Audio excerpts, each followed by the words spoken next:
жасушасы қатты жасуша қабырғасымен жабылады. Яғни өсімдіктердің бізде жасушасында мембранасынан бөлек бізде тағы да бір бөлек қабат бар, ол бізде жасуша қабырғасы деп аталады. Жасуша қабырғасы, яғни оның іші бізде целлюлозамен толтырылған. Ал целлюлоза деп отырғанымыз, ол бізде білесіздер, нормально болып тұрмай, сутеке қатып тұрма балалар. Оның іші бізде, яғни полисахаридтермен толтырылған, бұл бізде саңырауқұлаққа, саңырауқұлақта да тура осындай, сондықтан да өсімдіктің бір ұқсастығы саңырауқұлаққа осындай қасиеті болғандықтан. Және саңырауқұлақтардың жасушаларында бізде қозғалмайтын нағыз вакуолі бар. Бізде қозғалмайды, өсімдіктер сияқты саңырауқұлақтарда қозғалмайды, яғни бір орында тұрады. Олар бізде жүгірмейді, секірмейді, то есть олар бізде бір орында тұрады.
Так, кеттік, балалар, жалғастырамыз. Бізде жалпы саңырауқұлақтар патшалығының өсімдіктерге тағы да бір ұқсастық қасиеті, бұл бүкіл тіршілік бойы өседі. Яғни олар бізде бір орында қозғалмай бүкіл тіршілік бойы өсіп тұра береді, өсімдіктер секілді. Ал жануарларда ондай жоқ, то есть олар бізде өсіп, потом өліп деген сияқты бола береді. Так, енді кеттік. Бізде саңырауқұлақтар патшалығы тағы да бізде бір олардың өсімдіктерге тән қасиеті, қоректік заттарды жануарлар сияқты жемейді, денесінің бетімен сіңіреді дейді. Бұл деп отырғанымыз не? То есть жануарлар деген білесіздер, жүгіріп барып бір жануарды жеп қояды, сөйтіп қоректенетін болатын болса, ал саңырауқұлақтар өсімдіктер сияқты қоректенеді. То есть ол бүкіл органикалық заттардың барлығын бүкіл денесімен сіңіретін болады. Бірақ бұл фотосинтезге қатыспайды. Және бұлардың бізде споралары болады, яғни бұлардың астарында осындай споралары болады. Сол споралар арқылы көбеюі мүмкін, немесе вегетативті жолмен. Вегетативті деген сөз балалар өсімді деген сөз. Өсімді деп отырғанымыз, ол бізде саңырауқұлақтың бір бөлігін алып кесіп, оны суға салып қоятын болсаңыз, яғни саңырауқұлақты өсіріп алуға болады деген секілді. Ал енді саңырауқұлақтардың жануарларға тән белгілері бар. Ол бізде жасушаның ішкі қабықшасы хитиннен тұрады. Ал егер де біз сыртында целлюлозды қабат дедік қоя, жасуша қабырғасы деген бар дедік қоя, яғни осының іші бұларда целлюлозамен емес, хитинмен қапталған екен. Өсімдіктерде целлюлоза, ал саңырауқұлақтарда хитинмен қапталған. Хитин деп отырғанымыз, ол бізде күрделі көмірсу, яғни полисахаридке жатады. Яғни саңырауқұлақтың сыртынан қарайтын болсаңыз, өзін былай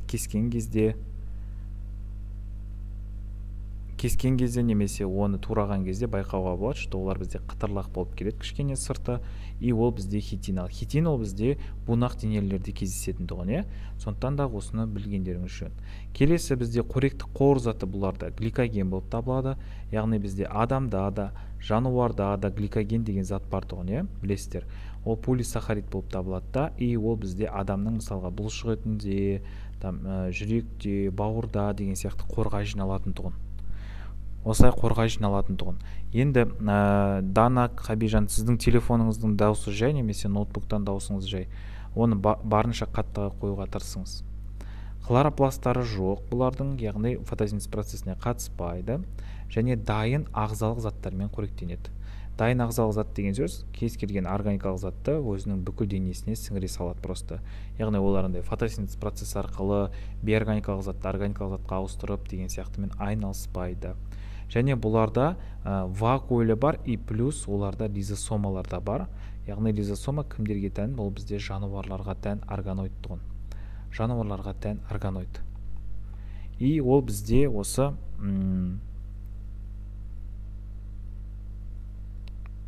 консументке жата ма дейді. Бұлар консументке жатады деп айтсақ болады. То есть бұлар не консументке де жатпайды, не продуцентке де жатпайды в основном. Потому что продуцент сияқты бұлар бізде продуктыны вырабатывать етпейді. Ас қорыту вакуольдері бар, яғни жануарларға тән қасиеті. Так, кеттік. Енді бізде саңырауқұлақтарды бөліп қарастырамыз. Олар бізде зең саңырауқұлақтардың жайында айтатын боламыз қазір. Сосын жаңағы жеуге жарамды, жеуге жарамсыз деген сияқты бөліп қарастырамыз. Соның бірінші бізде зең саңырауқұлақтар жайында айтамыз. Жалпы бұлар қоректену үшін тірі ағзалардың ыдырап жатқан қалдықтарынан нәруыз май көмірсуды пайдалануға бейімделген. То есть бұл деп отырғанымыз кез келген өлі ағзаны үстінен, яғни осындай бізде плесень дейміз ғой, немесе тірі ағза болсын, өлі ағза болсын, үстінен плесень, яғни осындай зең саңырауқұлақтар қаптап кетуі мүмкін. Сөйтіп зең саңырауқұлақтары оның ішіндегі нәруыз майын көмірсуын өзіне пайдаланады. Яғни кішкене бір паразитизм сияқты, то есть паразит сияқты. Бұлар редуцент. Бұлар бізде именно зең саңырауқұлақтар, ал вообще саңырауқұлақтарды біз продуцентке жеткізе алмаймыз. Так, кеттік келесі. Кең таралған түрлері. Кең таралған зең саңырауқұлақтарға бізде пеницилл мен мукор деген жатқызамыз. Пеницилл деп отырғанымыз ол бізде мінекей осы көк түсті, кішкене көк, жасыл немесе сары жасыл деп келеді. Ол бізде антибиотик алынады. Пенициллдан бізде пенициллин деген антибиотик алынады. Яғни ақ порошок ретінде, может көргендеріңізде бар шығар, укол салған кезде осы пенициллинмен жаңағы физрастворды араластырып, алдамға бүйтіп укол қылып салатын болады. Аспергилл де жатады, ол бірақ ескі программа бойынша. Бірақ қазіргі жаңа бағдарламада аспергилл жоқ. Сондықтан да біз оны айтып, миларыңызды қатырмай қояйын. Так, бұл бізде пенициллин. Пенициллдан пенициллин алынады. Бұлдан бізде түсі көк жасыл немесе сары жасыл болады. Яғни антибиотик. Антибиотик деген бізде бактерияға қарсы күресу. Бактерияға қарсы. Осындай суретпен келеді сіздерге тесттарда. Так что на суретті запомните. Барынша шығарып қойып немесе босына салып алсаңыз да артық етпейді. Керек болады бұл сурет. Так, балалар, бір кері байланыс қатып тұрған жоқ па? Нормально болып кетті ма бәрі?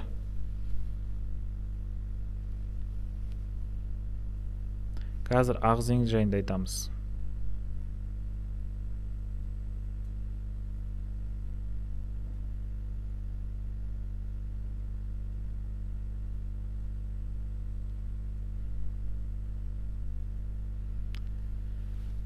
Все, шүкір, хорошо. Кеттік дальше. Бізде зең саңырауқұлақтары, оған бізде мукор дегенде жатады. Жаңа айттық, біз уже пеницилл дегенде айттық. Енді біз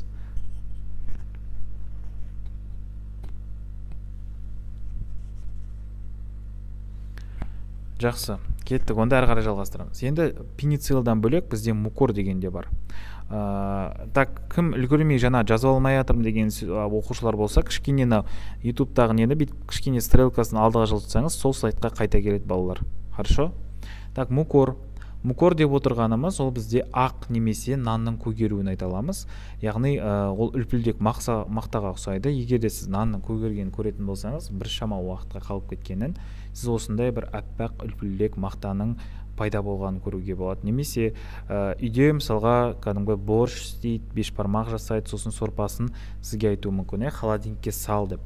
Сосын сіз бірақ оны ұмытып кетуіңіз мүмкін. Сөйтіп бір күн өтіп кеткеннен кейін барып ашып қалатын болсаңыз, оның бетіне осындай мақта сияқты болады. Дұрыс айтасыз. Немесе томаттың ішінде жаңағы аузы ашық қалған кезде осындай аппақ мақта сияқты пайда болады. Бұл бізде мукор. Мукор немесе бұны ақ зең саңырауқұлағы деп атаймыз, немесе нанның көгеруі деп те атайды. Үлпілдек мақтаға ұқсайды мінекей. Суреті осындай.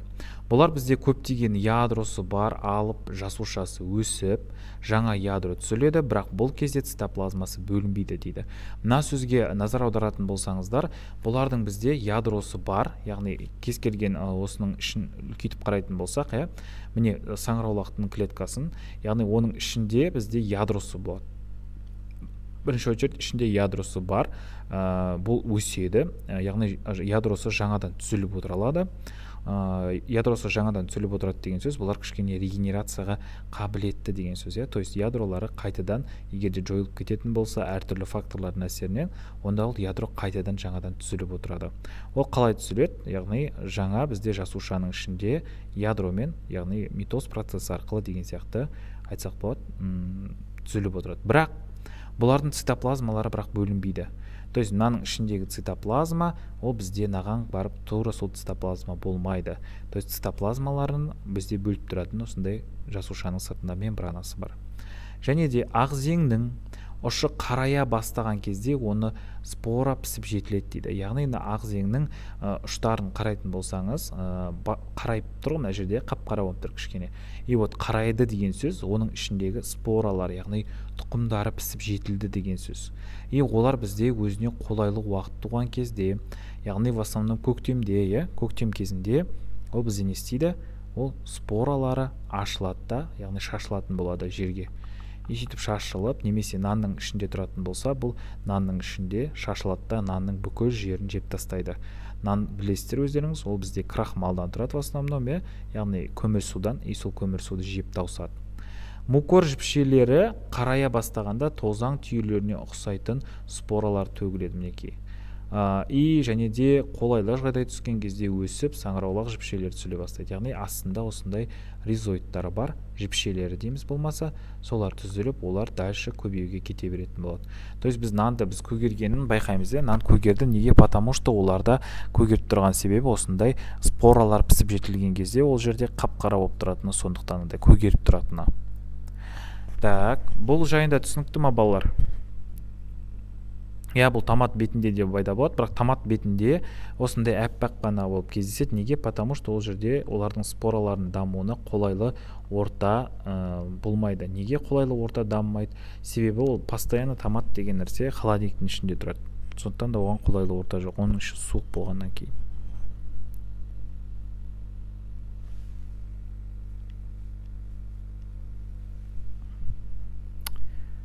Так, мен телефоным өшіп қапты, зарядкасы жарайды.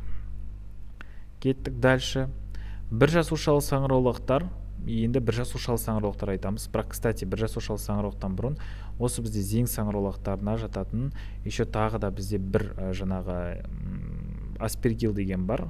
Ол да ескі программа, сондықтан бұны айтпадым. Бұл жаңа бағдарламада жоқ.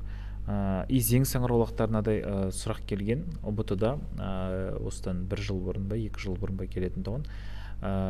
Египетті зерттеуге барған кезде дейді, Египетті пирамиданы зерттеуге барған кезде ол жердегі зерттеушілер 3 айдан кейін бәрі қаза табады. Себебі не деген кезде осы зең саңырауқұлақтарынан.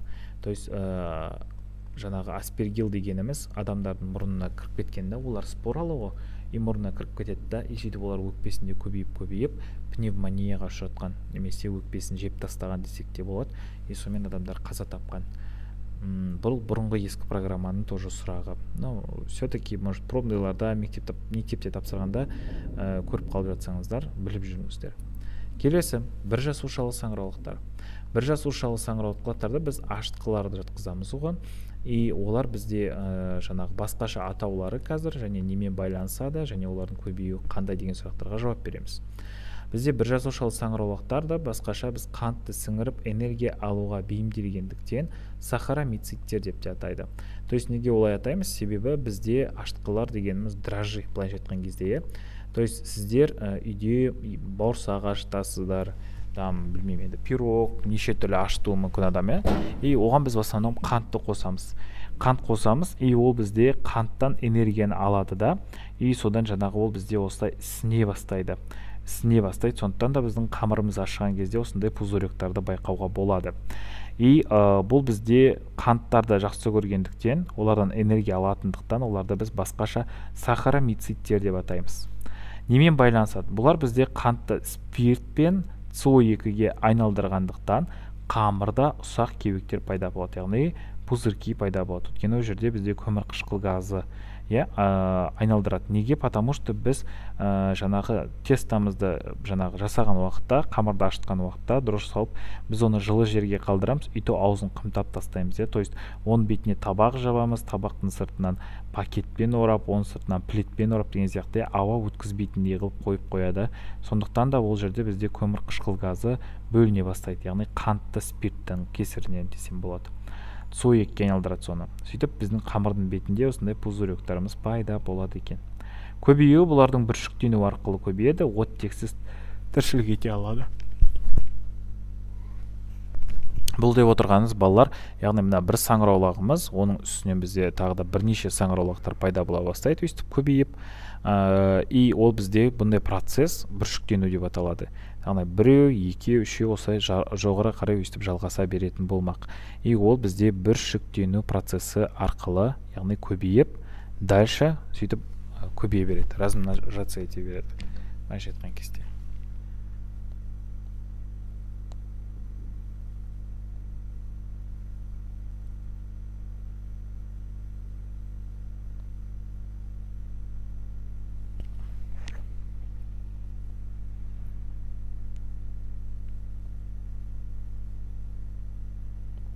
Пеницилл и мукур көп жасушы алам. Аға аспергидан лимон қышқылын алады. Алманың да бетінде болушы еді ғой, иә.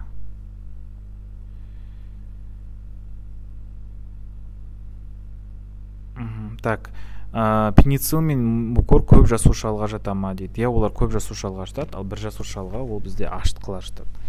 Так, кеттік. Енді бізде қалпақшалы саңыраулақтар деген бар. Қалпақшалы саңыраулақтар ол бізде көп жасушалы. Бұлар бізде жемісті денесі қалпақ пен түбіртектен тұрады. Қалпақ пен түбіртектен тұрады. Так, енді жемісті денесі қалпақ пен түбіртек, яғни қалпақ деп отырғанымыз мінекей мынау көріп тұрғандарыңыздай, ал түбіртек деп отырған бөлігі астыңғы бөлігі саңыраулақтың. То есть бұл бізде осы жемісті екеуін қосқан кезде осыны жемісті дене деп те атайды.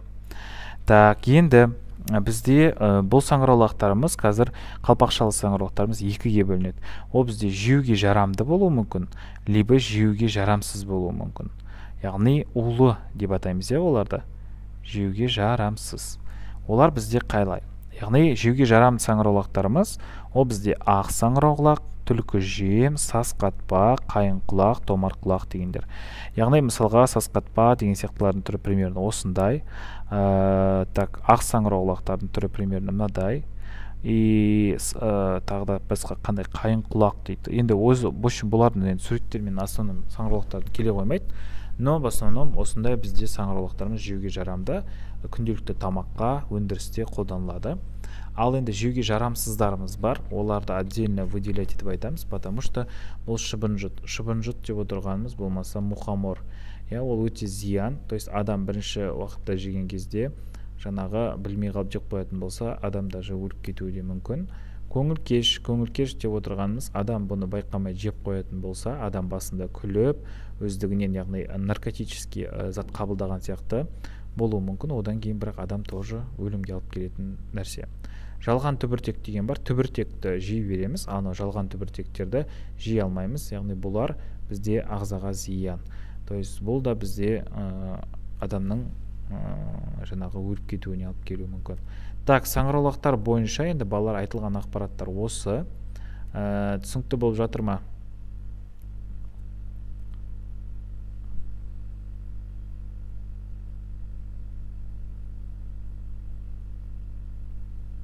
Жаңбырдан кейін шығатын саңыраулық бар, бірақ оның атын ұмытып отырмын.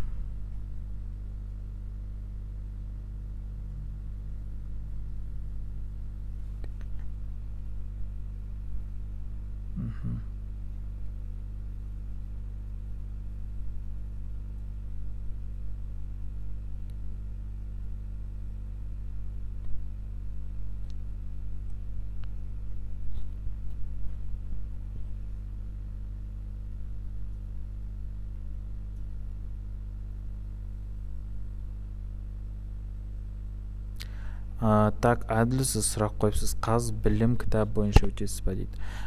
Қаз білім кітабы ғана бойынша емес, жалпы қаз білімнің кітабы көрдім. Олардың ішінде кәдімгі мектептің тақырыптары.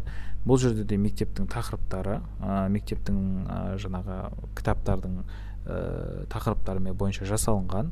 Сабақ сақталады, сабақты қайтадан қарай аласыздар. Так,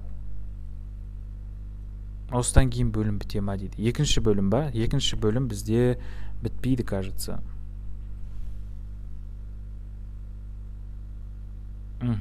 Так, енді бізде балалар саңырауқұлақтар жайында бітті ақпарат. Вот да келеді деген ақпараттар. Филогенетикалық, енді бірақ саңырауқұлақтарды сіздер 8-ші класстың кітабынан таба аласыздар, сол жақтан оқитын боласыздар. Хорошо? Тым көп информация дейді. Енді бізде биология өзі 90% теориядан тұратын сабақ болғаннан кейін де сіздер оны жаңағы кітаптан да қарауларыңыз керек. Мен өткені бүкіл презентацияға сыйғыза алмаймын. Так, кеттік. Филогенетикалық шежіре ағашы. Бұл бізде филогенетикалық шежіре ағашы, ол бізде жүйеленім деген бар. Біз алдында бастағанбыз жүйелеуді. Яғни сол жүйеленімнің негізгі бағыттары бар. Ол 3 бағытқа бөлінеді. Ол бізде филогенетикалық, фенетикалық және де эволюциялық деп. Қазір біз бұған байланысты кладограмма, ағаш деген сияқты түсініктермен танысатын боламыз. Филогенетикалық жүйеленім деген бар. Ол бізде қандай да бір топтың эволюциялық дамуының өзгеруін ескермей, әртүрлі организм топтарының тарихи даму заңдылығына сүйене отырып, олардың қандай таксономиялық категорияға жататынын анықтау дейді. Яғни бұны өз сөзімізбен айтатын болсақ қалай болады? Яғни бізде кез келген жаңағы адам болсын, мысалға жануар болсын, кез келген әртүрлі организм болсын, оның біз тарихи даму заңдылығына сүйене отырып, біз жаңағы қандай категорияға жататынын анықтайтын болсақ, бұндай жүйеленім түрін филогенетикалық деп атаймыз.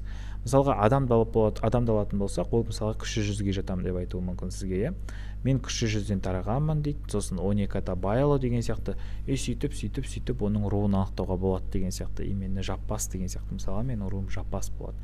Тағы да сол секілді басқа адамның сіз руын немесе жануардың қаяқтан шыққанын анықтағыңыз келсе, оның тарихи даму заңдылығына сүйене отырып жасайтын боласыз. Бұндай жүйеленімді филогенетикалық дейміз. Ал енді фенетикалық деген бар. Фенетикалық деп отырғанымыз, ол бізде генетикалық тұрғыдан зерттеуге қиындық келтіретін немесе зерттеуге мүмкіндік жоқ түрлерге мән беріп, организмнің көптеген белгілерін математикалық өңдеуден өткізу дейді. Белгілері мен қасиеттері, таксон деген сөздің мағынасы дұрыс айтасыз. Так, енді бұл бізде фенетикалықтың енді филогенетикалықтан айырмашылығы қандай сонда? Бұл бізде генетикалық тұрғыдан зерттейміз, қиындық келтіретін түрлер бар. Просто мысалға динозаврлар, өйткені оларды бізде қазір түрі жоқ, оның генетикасын алып қарайын десек. Бірақ біз оны математикалық жолдармен примерно қанша жыл бұрын мекен еткен, қандай динозавр екенін анықтай аламыз. Еще плюс бұл жерде палеонтология деген ғылым бізде көмектеседі. Бұл бізде фенетикалық жүйеленім болып табылады. Так, келесі эволюциялық жүйеленім. Эволюциялық жүйеленім деп отырғанымыз, бұл филогенетикалық жүйеленімге өте ұқсас болады. Эволюциялық ағаш және кладограмма оның диаграммалық түрі болып табылады. Бұл деп отырғанымыз, қазір біз осындай ағаш салатын боламыз, и осы ағаштың бізде атауы болады. Мысалға, мынау ағашты біз тамырланған деп атаймыз, ал мынаны біз тамырланбаған деп атаймыз. Яғни бізде тамыры мүлдем көрінбеген, тамырланбаған деп аталады. Енді бізде филогенетикалық ағашты басқаша осы эволюциялық ағаш деп атасақ та болады. Яғни ФА деп отырғандардан уже сразу түсіне беріңіздер, ол қысқартылған формасы. Енді бұл жерде біз ата тектерін білуіміз керек, ортақ түрлердің өзара эволюциялық байланысты көрсетуі. То есть, яғни бізде ата тектері бір болуы мүмкін. Мысалға, мысық тұқымдастар, мысық тұқымдастар болуы мүмкін, ата тектері, бірақ біреуі арыстан болуы мүмкін, біреуі леопард болуы мүмкін, біреуі гепард болуы мүмкін. То есть, бұл жерде біз ата тектеріне мән береміз.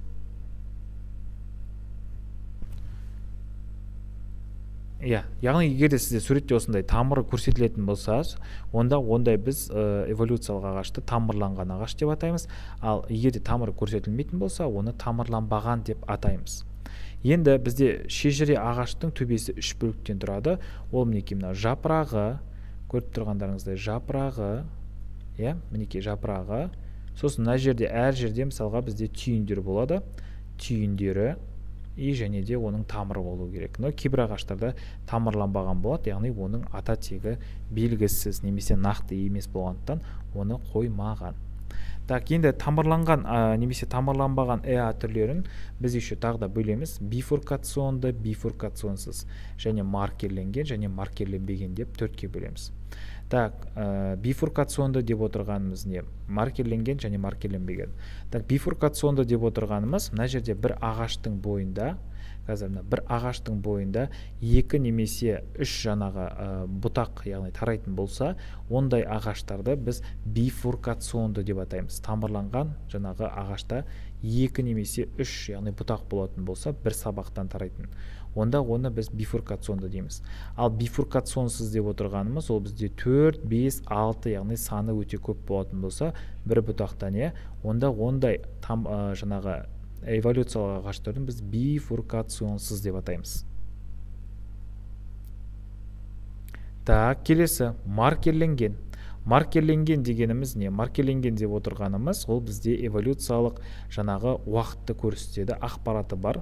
Мысалға мына жерде мысалға бұтақтың үстінде тұруы мүмкін, ұзындығында, яғни ағаштың ұзындығында архей деп мысалға ол жерде 1,5-2 миллиард деген сияқты жыл болып тұруы мүмкін. Маркерленбегенде оның ағаштың ұзындығында ешқандай бізде ақпарат көрсетілмейді. Так, скрин уақыты балалар өткені оқушы саны азайып бара жатыр екен. Так, балалар қазір скрин жіберсек өзіміздің кураторларымыздың жекесіне, сосын ары қарай жалғастырамыз.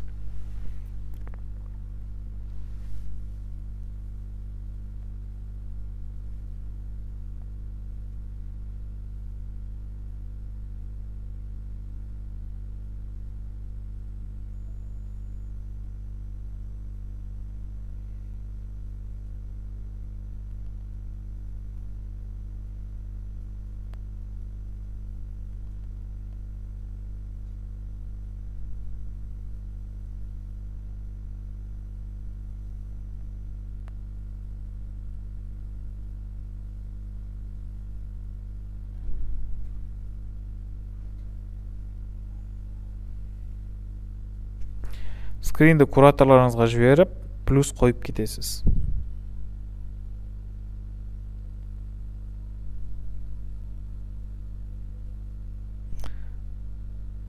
Эпигенетикалық маркер деген жоқ, ол бөлек. Бұл бізде эволюциялық ағашқа байланысты.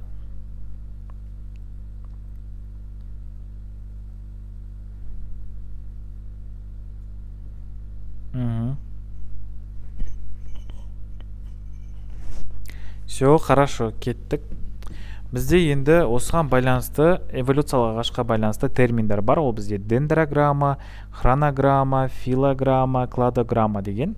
Соның ішінде дендрограмма дегенге тоқталып кетсек. Келу мүмкін бе ағаш дейді. Яғни былай келу мүмкін. Бифуркационды ағаш дегеніміз не? Бифуркационсыз ағаш дегеніміз не? Немесе 2 немесе 3 бұтақтан тұратын ағашты қалай атаймыз? Деген сияқты болып келу мүмкін. Бірақ енді балалар не бар ғой, ұлттық тестілеу орталығы бекітілген тақырыптар бар, сол тақырыптар бойынша жүріп жатырмын мен. Яғни мен әр кітаптан қосып, осындай ақпараттарды жинап, соларды салып, сіздерге максимально түсінікті болу үшін, максимально продуктивный болу үшін.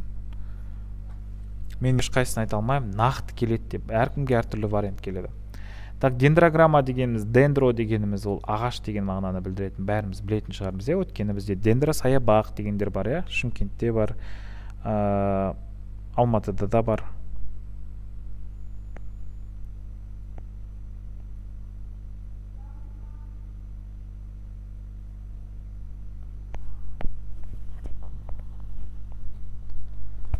Барлығында қатып тұрма?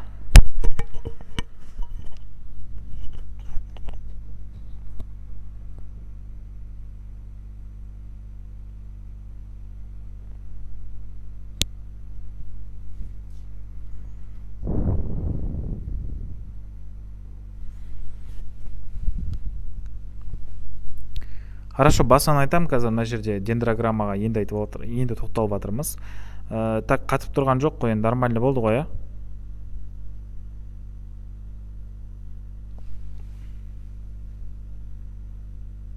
Все, кеттік, онда жалғастырамыз. Дендрограмма деген сөздің түбіріне назар аударатын болсақ, ол дендро дегеніміз ағаш деген мағынаны білдіреді.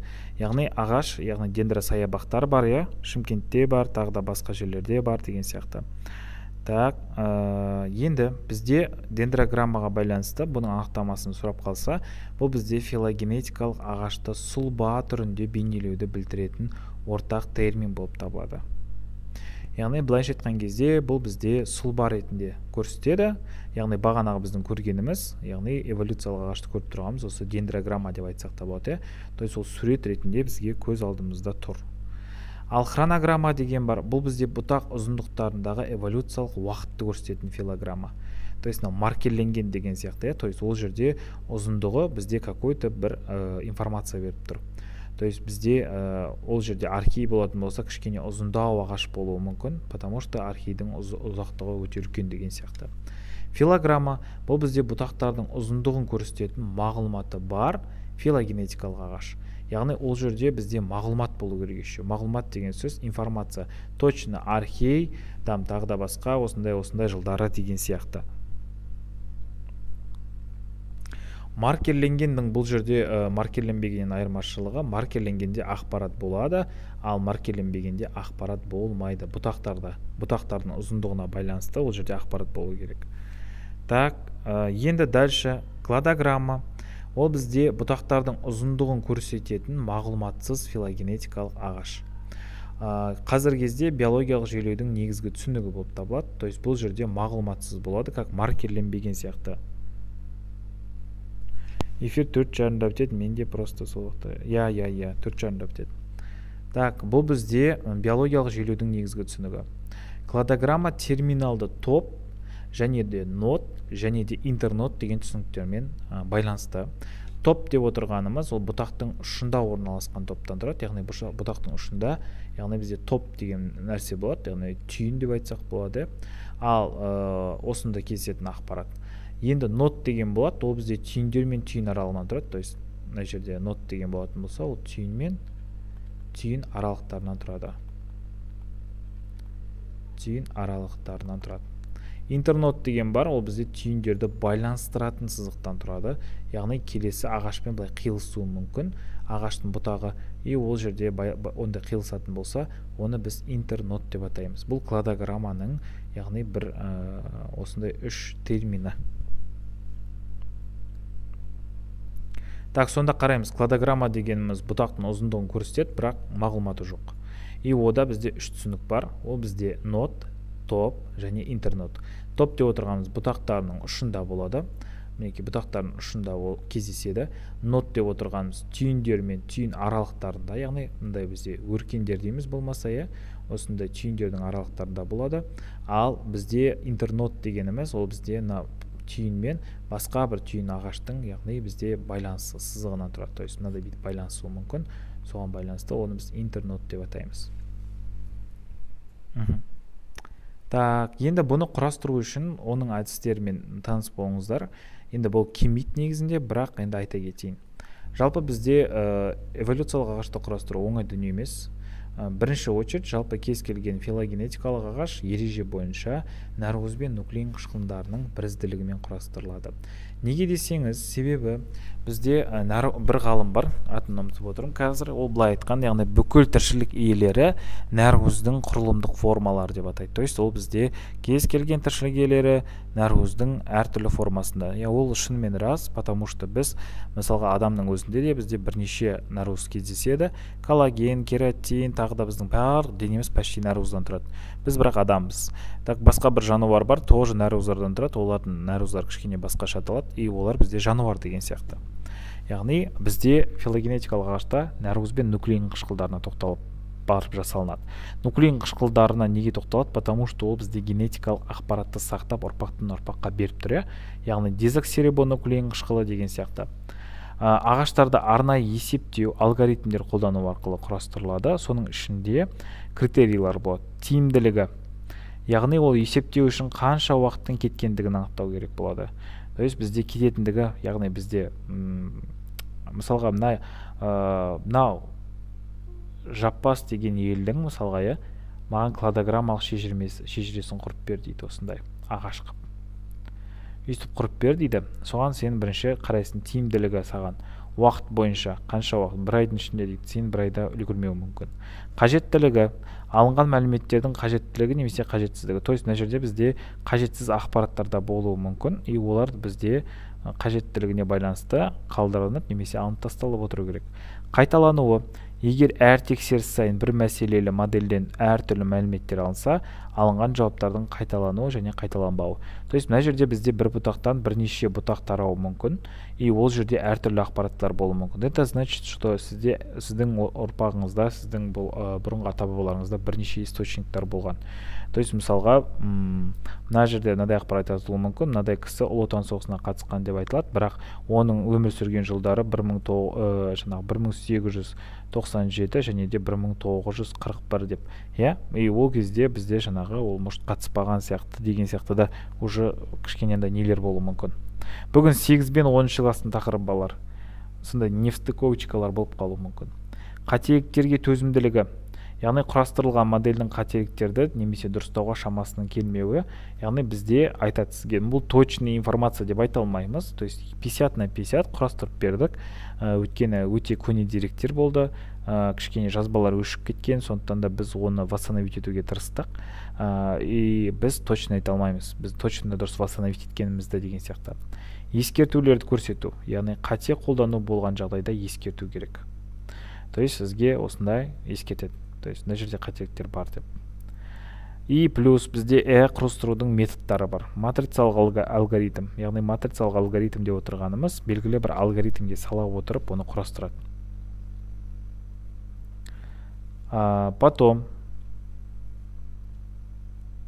Потом бізде жақын көршілес деген болады әдісі, тұтас тегіс, филогенетикалық әдіс, қабырғалардың ұзындықтарын бағалау, тамырсыз ағаштың тамырын табу, түрлер дивергенциясының уақытын бағалау деген сияқты. То есть осындай бізде бірнеше методтары бар, бірақ бұл методтарды жаттап қажеті жоқ.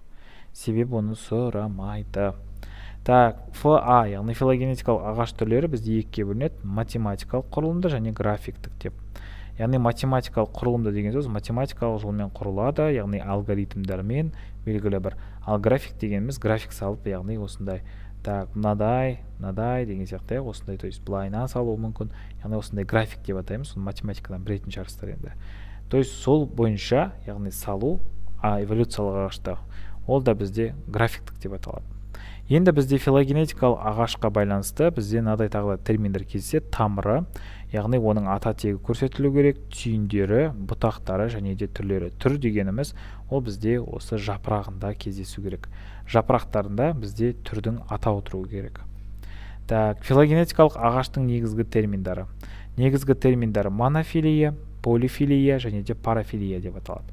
Моно деген сөзге аударсаңыздар, назар, ол бізде бір дегенді білдіреді. Поли деген көп дегенді білдіреді.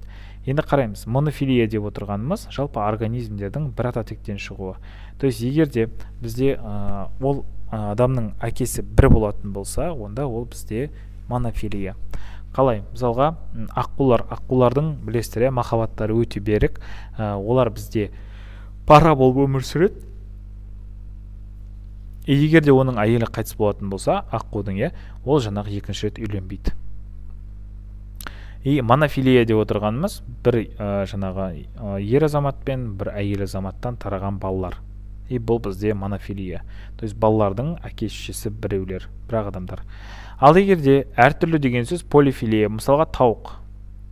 Тауықтарда білесіздер, әтеш деген біреу болады да, ал олардың мамасы разный болады. Мамалары көп болады. То есть оларда бізде полифилия, потому что әртүрлі ұрпақтан тарап тұрулар. Так, келесі парафилия деген бар. Ол бізде организм ұрпақтарының көпшілігі бір ата тектен, кейбіреуі әртүрлі ата тектен шығуы мүмкін. То есть мысалға мына тауықтардың әтешін сойып тастап, басқа әтеш алып келетін болсақ, ол кезде ол бізде парафилия болып табылады. То есть налаяқта итак тауықтың балапандар пайда болды, олар өсіп келе жатыр, бірақ мына әтеш қартайды, оны сойып тастап, басқа әтеш алып келді. И басына тауықтарымыз мына әтештен туатын болады балапандарды. И сондықтан да олардың жарты ұрпағы бұрынғы әтештен, жарты ұрпағы жаңа әтештен болады. Сонда ондай организмдерді біз парафилия деп атайды екенбіз.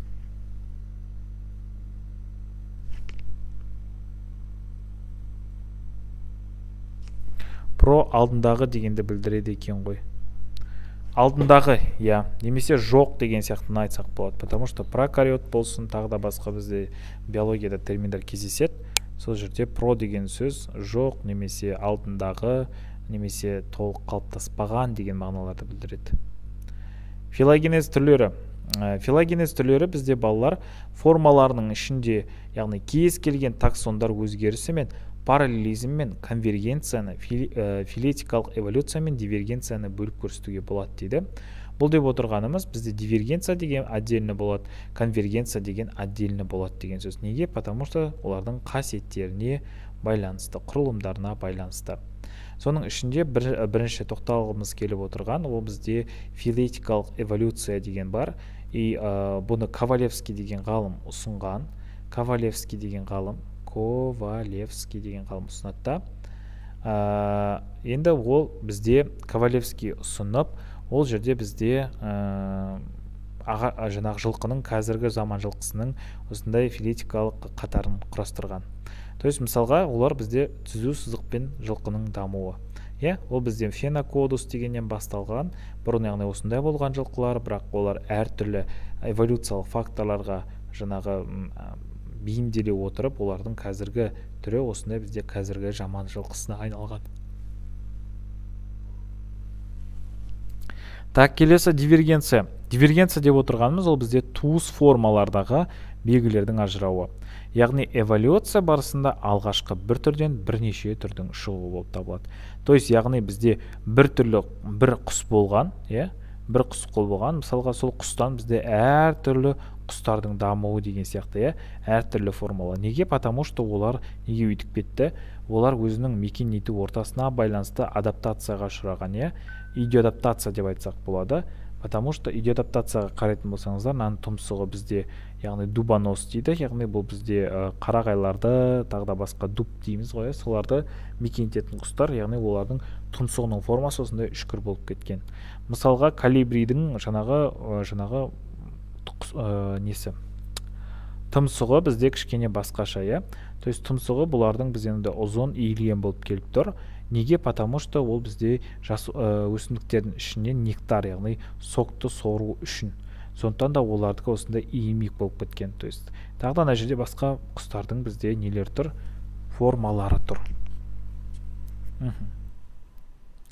Конвергенция деген бар. Конвергенция деп отырғанымыз ол бізде организмдердің туыстық жағынан алыс болғаны мен мекен ету ортасына байланысты сыртқы пішіннің бір-біріне ұқсас болуын айтады.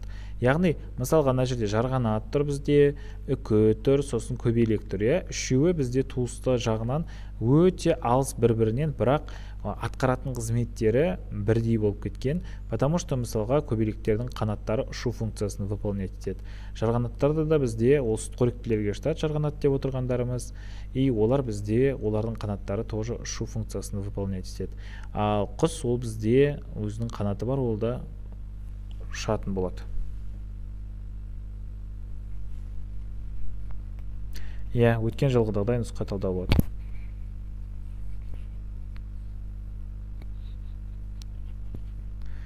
Балалар, мен просто азында күнде ерте тұрам, андай кешірім сұраймын, енді оны білесіздер, ол шартсыз рефлекс, шартсыз рефлекс есінеу деген. Сен қанша есінемейін деп отырсың да есіне қоясың, потому что ол шартсыз рефлекс. Так, осы балалар, бүгінгі айтылатын тақырып, бүгінгі сонда саңырау құлақтар, эволюцияға қатысты кішкене ақпарат.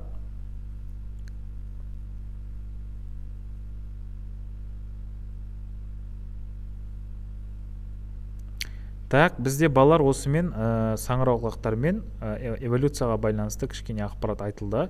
Осыны меңгерсеңіздер, жақсы меңгеріп алсаңыздар, жақсы болушы еді, өйткені біз бұған қайта-қайта айналып келмес үшін. Ең қиын тақырыптар бұлар емес, ең қиын тақырыптар еще алда. То есть олар бізде, Құдай қаласа, қашан болады? Құдай қаласа сіздерде бір 7-ші тарауда кездеседі, өте қиын тақырыптар. Сабақ бітті ма дейді, мен айтып тастадым, жаңағы қатпай тұрып бәрін айтып тастайын дедім. Сіздерге мотивация: никогда не сдавайся, если тебе тяжело, значит ты на верном пути дейді. Яғни ана жерде қоянды көріп тұрсаңыздар, ол жаңағы тартып жатыр, бірақ оны ала алмай жатыр. көп қояндар в основном оны пропускать етіп екінші сәбізге бара салуы мүмкін. Бірақ егер сіз талпынатын болсаңыз, бұның астында не бар екенін көресіз. Сондықтан да өте тырысып, жақсы оқуға тырысыңыздар, жоғары балл алуға.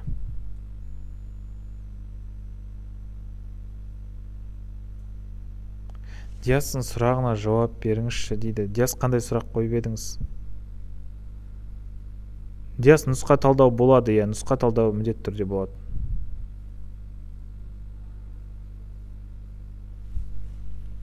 Балалар, мен жай айтсам, сіздер тез сөйлесем, тез сөйлеп кеттіңіз, ағай түсініксіз болып жатыр дейсіздер. Жай айтсам, ағай сіз жай айтасыз дейсіздер, ұйқымыз келеді деп.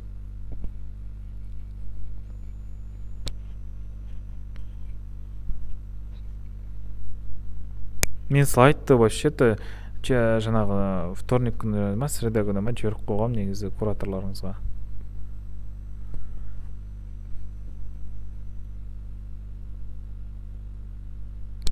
Осы жазғандармен бірге жібере алмаймын, балалар.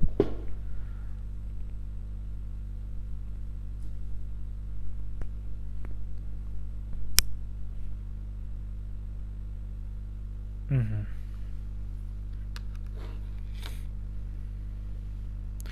16:30 болған жоқ, бізде әлі 30 минут бар, сондықтан сұрақ қойсаңыздар болады қазір тақырыпқа байланысты.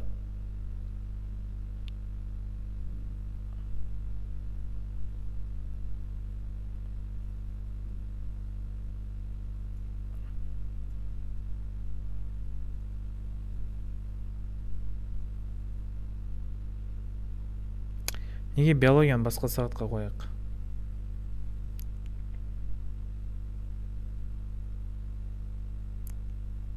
Балалар, кстати, өткен тақырып бойынша сіздер бүгін тапсырып біттіңіздер ма?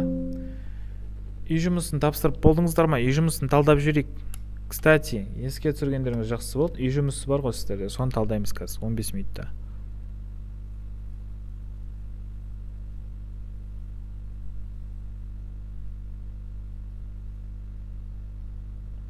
Мукор адамның өміріне қауіпті ма дейді. Енді қауіпті неге? Потому что ол бізде пеницилл, мукор ол бізде споралы өсімдік, и ол адамның дыхательный путтарына түсетін болса, немесе біз жеген кезде аузымызға түсетін болса, ол бізде әртүрлі ауруларға алып келуі мүмкін. Сондықтан да барынша ашып кеткен нәрсені жемеңіздер. Ашып кеткен, көгертіп тұрған нәрсені, өзіңде жегің келмейді, көгертіп тұрған нәрсені уже андай көрген кезде дейсің ғой. No дейсің ғой. Так, кеттік. Үй жұмысын қайталаймыз. Жүйелеу бойынша тест тапсырып тастаған шығармыз, иә?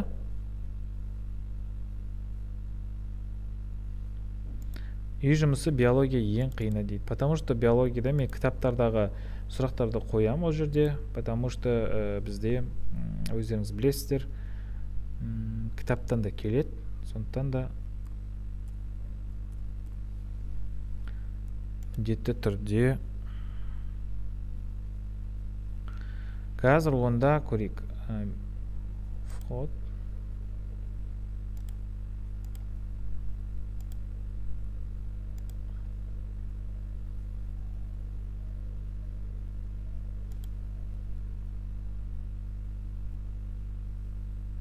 Қайсына баспалар деген 8-ші класста өзі бірақ кітап.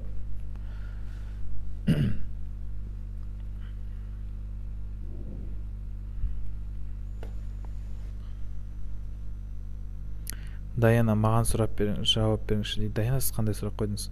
Көп жасу шалының бір жасу шалдан айырмашылығы дейді. Даяна,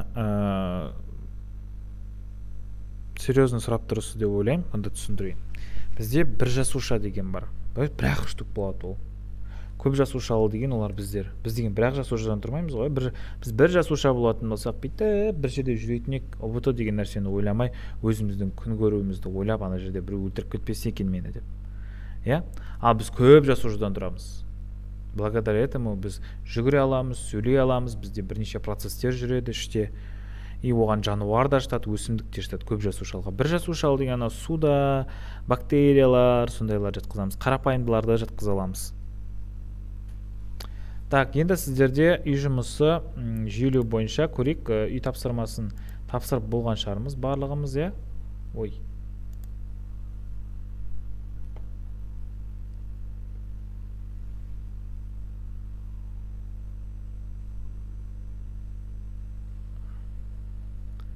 Так, үй жұмыстарыңызды тез тексеріп кетейін. Ой, тестті өңдеу емес екен ғой. Так, алдын ала қарау дегенді басу керек екен ғой. Так, мүмкіндікті бастау. Кеттік. Төменгі сатыдағы өсімдік, мен сіздерге айттым, төменгі сатыдағы өсімдікке тек қана балдар жатады. Мүк, қырық буын деген олар споралы өсімдіктер, сондықтан да олар жоғары сатыдағы өсімдікке жатады. Және қарағай ол бізде ашық тұқымды өсімдік, ол бізде жоғары сатыдағы өсімдік тоже. Так, келесі. Ұлпалар мен мүшелерге бөлінбеген балдар денесі дейді. Ол бізде таллом деп аталады. Яғни балдарларда олар бөлінбейді, мүлдем бөлінбейді. Жүйелеу деген не дейді? Қазір жүйелеу деп отырғанымыз олардың ата тектерін, яғни классификация бойынша андай бөлімге, патшалыққа, жаңағы неге реттеп жіктеу болып табылады. Так, құрықта өсуге бейімделген алғашқы өсімдіктер. Саңыраулықтар төменгі сатыға жатпайды. Құрықта өсуге бейімделген алғашқы өсімдіктеріміз балалар мүк, яғни судан ең алғаш шыққан ол мүк болып табылады. Так, келесі. Тамыры болмайтындықтан оның қызметі ризоид атқарады дейді. Бұл да бізде мүк. Қырық жапырақ, плаун, қырық буын дегендерде тамырлары бар. Мүкте бізде ризоид, сондықтан да мүктерде бізде өткізгіш ұлпасы мен тірек ұлпасы жақсы жетілмеген. Келесі сұрақ. Ағаш тәрізді жойылған түрлері тас көмір қорын түседі. Ол бізде қырық жапырақтылар, немесе бұларды ринофиттер деп атаймыз. Зеландияда жаңағы 100 метрге дейін өсетіндер бұрын өсетін болған, қазіргі сол түрлері Жаңа Зеландияда сақталған. Келесі, көп жылдық мәңгі жасыл шөптесін өсімдік деп тұр. Яғни шөптесін деген ол бізде плаун болады. Так, арша, шырша дегендер келмейді. Шырша ол бізде ағаш тектес өсімдік, яғни ол ағаш болып өседі. Ал арша ол бізде тоже, то есть көп жылдық мәңгі жасыл ағаш тектес өсімдік. Плаун деген ол бізде шоқпарбас плаунды мысалға келтіргенбіз, ол бізде споралы өсімдік. Споралар жетілетін орын. Споралар жетілетін орынды біз споранги деп атаймыз. Келесі. Жоғары сатыдағы споралы өсімдіктер. Жоғары сатыдағы споралы өсімдіктерге қырық жапырақ жатады, плаун жатады, және де бауыр мүгі жатады. Бауыр мүгі, яғни ол мүктерге жатады. Споралы деп отырғанымыз не? Спорасыз деп отырғанымыз не? Спорасыз дегенімізде уже тұқым болу керек көбею үшін. Тұқым дегенде өз көзбен ұстап көрдіңіздер, ол бізде, яғни ішінде органикалық заты бар, жаңағы тура сол түрді қайталайтын болашақта сол тұқым болып табылады. Алманың тұқымы, мысалға, апельсиннің тұқымын көріп жүрсіздер. Так, енді ал спора дегеніміз сол тұқым сияқты, бірақ одан кішкене болып келеді көлемі бойынша, ол бізде тұқым бола алмайды. По уровню ол кішкене төмен уровень бойынша. Просто телефон деген бар ғой, мысалға, телефон деген бар, оның өзі екіге бөлінеді, бізде телефондар iPhone ұстайтындар бар, Samsung ұстайтындар бар. Вот Samsung деп отырғаным спора. Ол iPhone-ға жете алмайды да, қанша дамытатса да деген сияқты ғой енді. Примерно енді бірақ қазір қырылып қалмайық, мына жерде кім iPhone ұстайды, кім не ұстайды деп. Келесі. Так, түрлер саны ең көп жануарлар типі. Бізде ең көп жануарлар типі кімдер? Ол бізде балалар буын аяқтылар. Буын аяқтылардың саны өте көп. Чем құрттарға, желілерге, хордаларға қарағанда.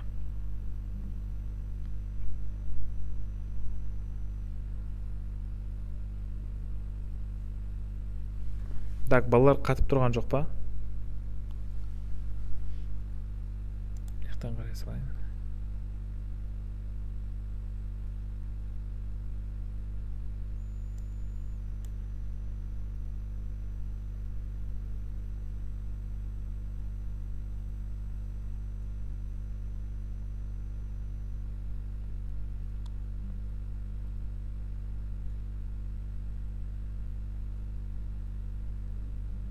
Отыз бала шығып кетті дейді, қар жарайды. Шыға берсен, сабақтың аяқталып қалды уже бізде. Так, келесі. Эволюция барысында ең соңынан пайда болған жетілген тип дейді. Ол бізде желілер, желілер деп отырғанымыз, жаңағы уже осыдан бастап бізде омыртқалы организмде тарайды. Сондықтан да желілер бізде соңынан пайда болған. Так, кеттік. педипальпа. Педипальпа деп отырғанымыз ол бізде не ол?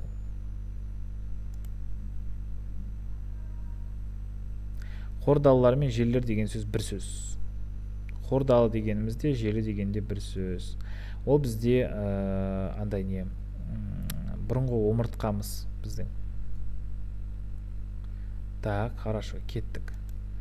Так, бұл бізде тұтқы аяқ. Педипальпа тұтқы аяқ, күйіс аяқ хелицера деп аталған болатын. Қазір ана жерде хелицера. Ежелгі өрмекші дейді. Ежелгі өрмекші ол бізде ақбүйе, циклоп, кене, құршаян дейді. Ол бізде құршаян болу керек. Өйткені ақбүйе дегенге сомневаюсь. Циклоп емес, циклоп ол шаян. Кене де өрмекші, бірақ енді өрмекшілер де сізге жатады, бірақ ол ежелгі емес совсем. Құршаян вот ежелгі болып табылады. Так, демтүтік арқылы тыныс алады. Демтүтік арқылы деген сөз, яғни насекомыйлар. Ол бізде көбелек, значит, қалғаны шаяндардың барлығы бізде желбезек арқылы тыныс алу керек. Тыныс алуға терісі 40% қатысатын желі дейді. Ол бізде қосмекенділер, потому что қосмекенділерде 60% ғана не жұмыс жасайды, өкпе жұмыс жасайды. Сондықтан да 40% олар бізде жаңағы терісімен тыныс ала алады, ылғалды теріс арқылы. Так, келесі нағыз құрықта тіршілік етуге бейімделген жануар дейді. Ол бізде уже жаңағы не болу керек? Құдай-ау, жорғалаушы болу керек. Мәншіне енді қайсысы жорғалаушы?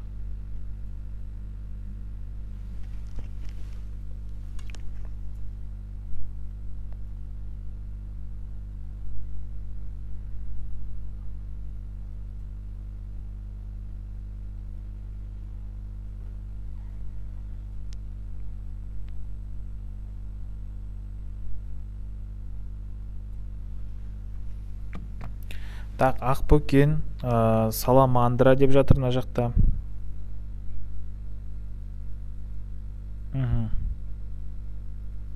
Даяна. Так, сонымен ақбөкен ба, саламандра ма?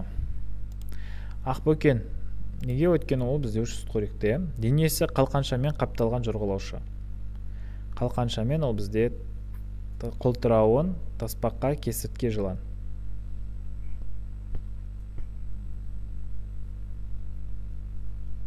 Қолтырауын,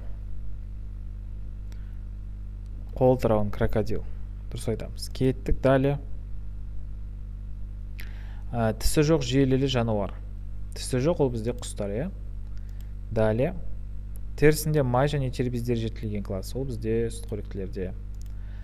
Так, келесі бинар номенклатураны енгізген Карл Линней. Келесі сұрақ. Дихотомиялық кілт авторы Жан-Батист Ламарк. Келесі сұрақ.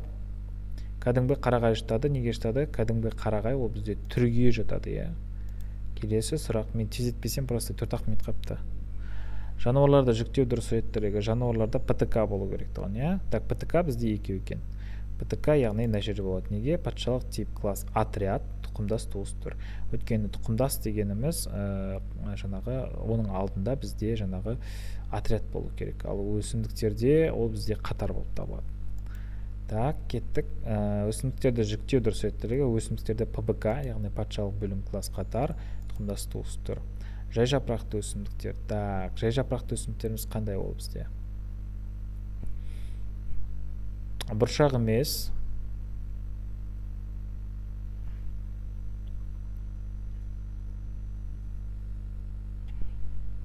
Алма. Сосын.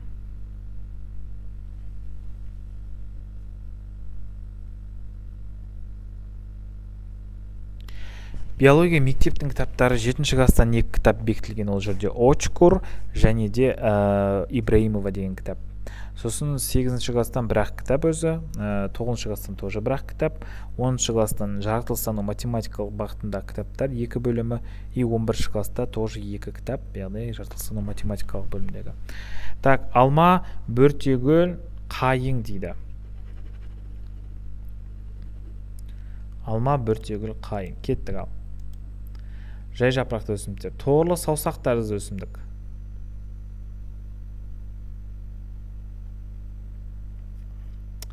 Бегония, қастабан, дегендер бола ма? Қазір бір 3 минут күте тұра аласыз ба? Отыра бересіз. Онлайн сабақ.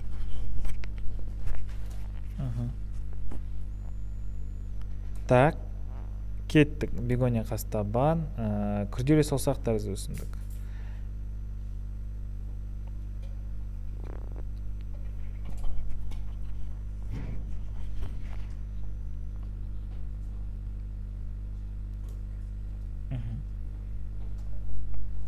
Талшын, акация.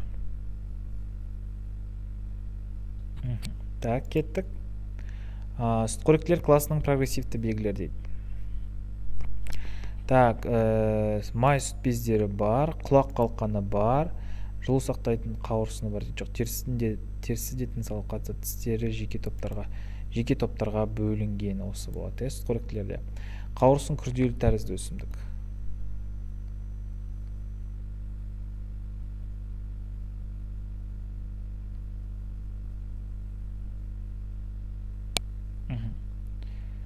Акация қауырсын күрделі өсімдік. Дұрыс айтасыз. Акация қауырсын күрделі. Жаңа біз оны қайқа жіберіп жүрдік. Акацияны талшынмен қосып. Осының алдыңғы бетіндегі ма? Вроде осыған кетті. Акация емес, мына жерде тек қана сонда талшын болады ма?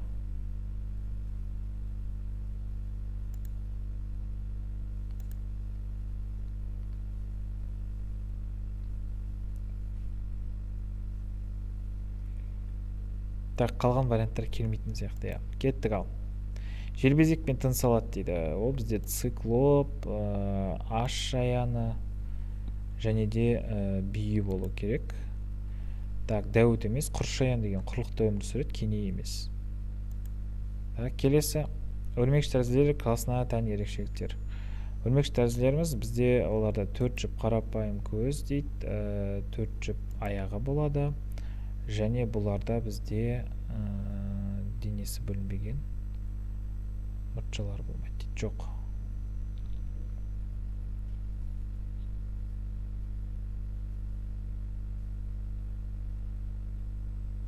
Так, кеттік дәле. Бұнақ денелер класына тән.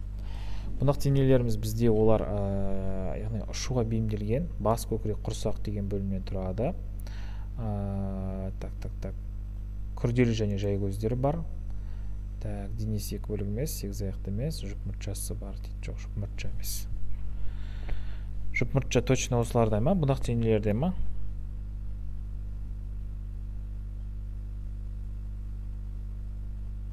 Мұртшалар болмайды ғой бұларда, иә? Мұртшалар ол бізде кімдерде болады? Олар бізде шаяндарда болатын тұғын, иә?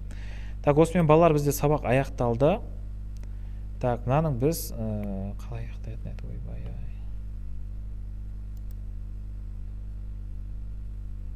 Ой, балаларына менің деген шығып кеттім уже. Бізде аяқтау деген нәрсе шықпайды екен. Алдын ала қарауда аяқтау деген шықпайды екен. Жарайды. Так, примерно осындай жауаптар болу керек еді сіздерде. Так, үй жұмыстың ондай қатты қиындығы жоқ. Оны кәдімгідей қарап шығуларыңыз керек. Так, осымен жақсы онда аяқтайық. Сау сәлеметте болыңыздар.